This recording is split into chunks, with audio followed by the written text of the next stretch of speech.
Oke, assalamualaikum warahmatullahi wabarakatuh. Hari ini kita akan coba membuat video untuk aktivitas di lembar kegiatan 10B, yaitu pendayagunaan alat dan bahan laboratorium IPA. Oke. Di lembar kerja yang pertama, tujuan belajarnya adalah peserta pelatihan tampil dalam menggunakan basic meter. Untuk alat bahannya di sini ada basic meter, kemudian ada hambatan. Ini ada hambatan. Selanjutnya ada kabel penghubung. Ini saya sediakan ada 4 buah kabel penghubung, 2 yang warna merah dan 2 yang warna hitam. Selanjutnya ada power supply. Nah, di sini saya gunakan power supply yang seperti ini. Terus berikutnya kita simpan di sini. Tugasnya yang pertama itu sebutkan komponen pada basic meter dan fungsinya. Oke. Untuk basic meter di sini itu yang bagian-bagiannya. Yang pertama ada binding post. Ini binding post itu adalah ini 1 2 3 4 1 2 3 4 ini atau yang ini. Oke, ini kita sebut sebagai binding post. Fungsinya adalah untuk memilih batas ukur maksimum dari penggunaan alat ini. Batas ukur penggunaan alat ini ya. Selanjutnya ada tangkai pemilih fungsi. Yang ini. Ya, jadi ini tangkainya. Kalau ke sini berarti dia berfungsi sebagai ampere meter. Ke sini berfungsi sebagai voltmeter. Selanjutnya ada ground. Ground ini adalah bagian sini. Ini adalah ground untuk atau titik nolnya pada alat-alat yang listrik yang kita gunakan. Ini groundnya. Kita pasangkan saja dulu. Selanjutnya ada pengatur posisi nol. Jadi pengatur posisi nol ada di sini. Nah, selanjutnya ada petunjuk fungsi alat. Petunjuk fungsi alat itu yang dimaksud adalah si ini. Ada huruf V atau huruf A. Ya. Kalau A berarti fungsinya sebagai ampere meter. V berarti berfungsi sebagai voltmeter. Selanjutnya ada skala meter. Ini skalanya. Skala dan jarum tentunya. Oke. Nah, selanjutnya tugasnya adalah kita atur posisi 0 basic meter dulu. Kita lihat dulu posisinya. Ketika jarum posisi sudah di 0, berarti kita tidak usah mengubah atau mengkalibrasi alat ini ke posisi 0. Tapi kalau misalkan alat ini belum berada di posisi 0, kita bisa gunakan obeng untuk memutarnya. Jadi tinggal kita putar saja, mau dia bergerak ke kanan atau ke kiri. Oke. Sampai tepat di posisi 0. Jika sudah, baru kita bisa gunakan si voltmeter atau basic meter ini untuk melakukan pengukuran. Selanjutnya kita buat rangkaian sederhananya dulu.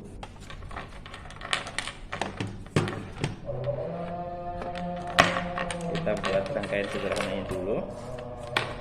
Saya ambil ini ada papan rangkaian. Ini papan rangkaiannya. Selanjutnya papan rangkaian ini kita hubungkan dengan menggunakan kabel ke power supply.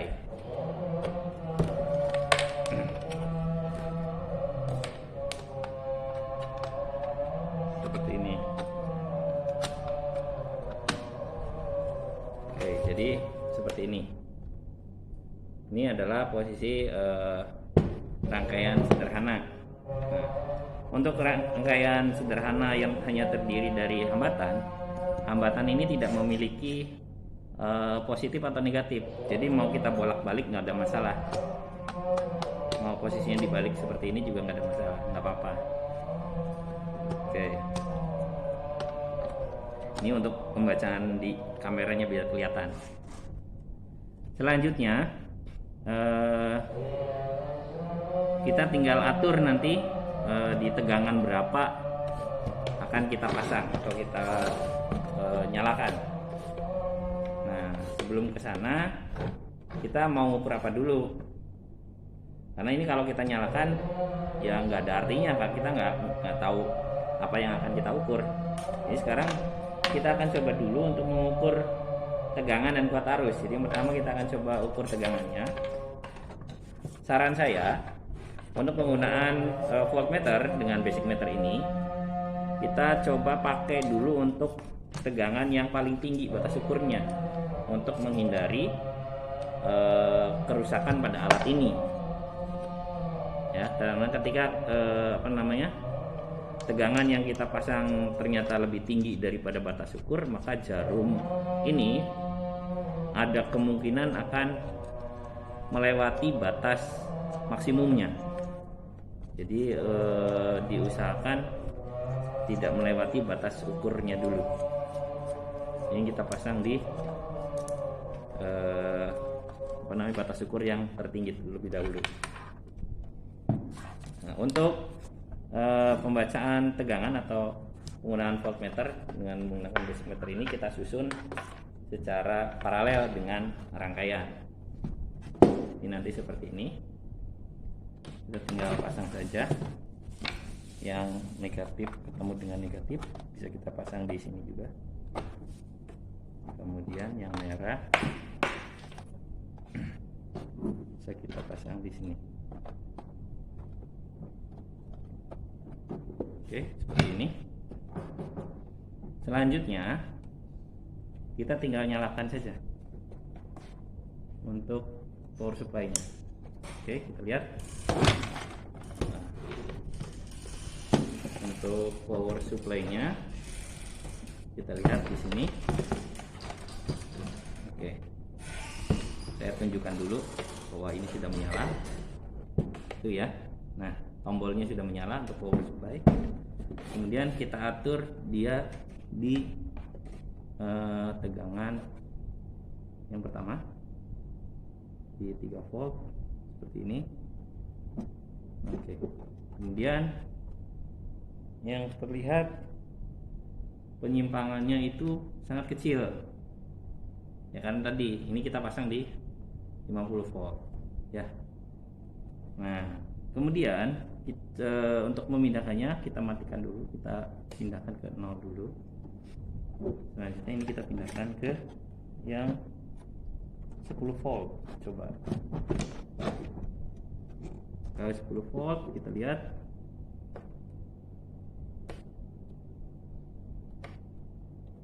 oke, ternyata masih belum ini ya.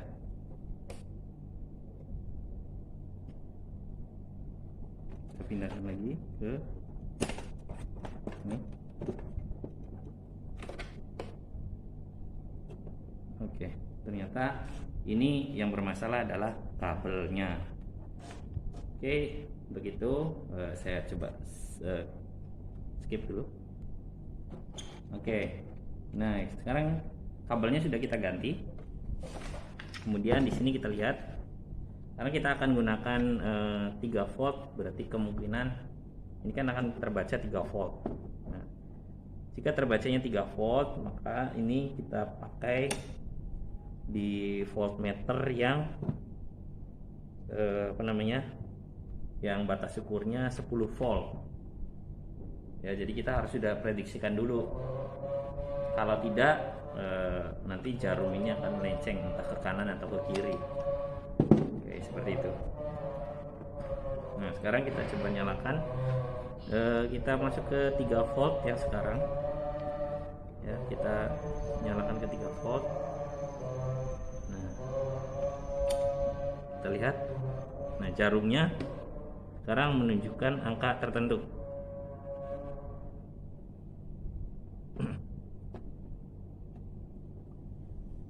Ini sekarang dia menunjukkan angka tertentu. Ternyata ini menunjukkan angka 2 di sini, ada angka di sini ya. Oke, kita dekatkan seperti ini. Ini hasilnya. Oke, itu ya. Nah, ini kalau untuk 1 volt. Ini untuk penggunaan basic meter dengan fungsi voltmeter.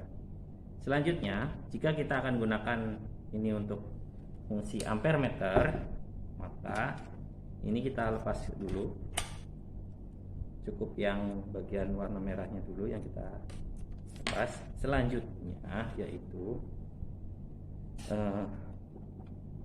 ini kita lepas dari rangkaian.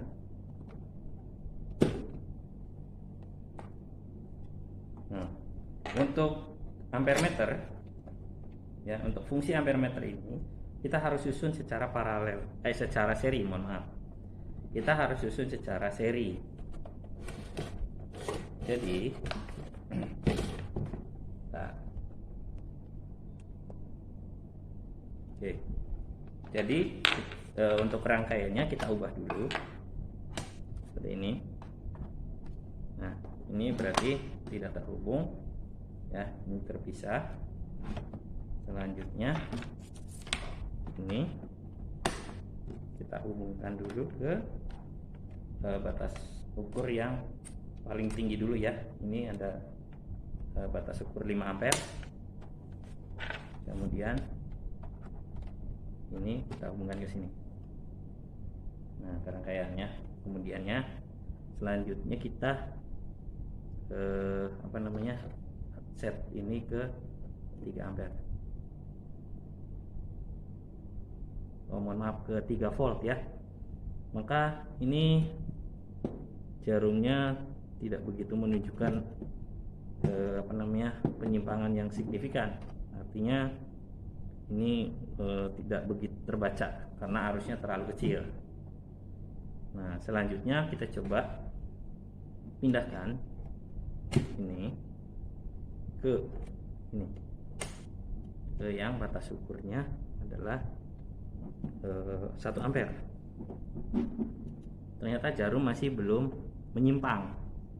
Kita coba lagi ke yang 100 mA.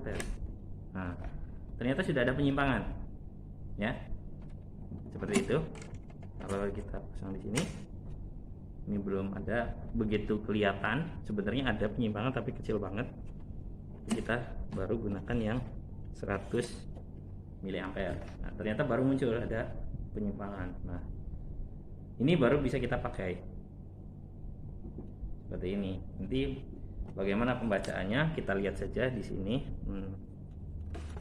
Lihat di sini yang skala yang ditunjuknya. Kemudian kita kita bagi dengan skala terbesarnya. Kemudian baru kita kalikan dengan batas ukur yang kita pakai ini. Seperti itu. Jadi ini kita lihat angka 10 yang ditunjuk kalau kita gunakan yang bagian atas ya. Berarti 10/50 kita kalikan dengan 100.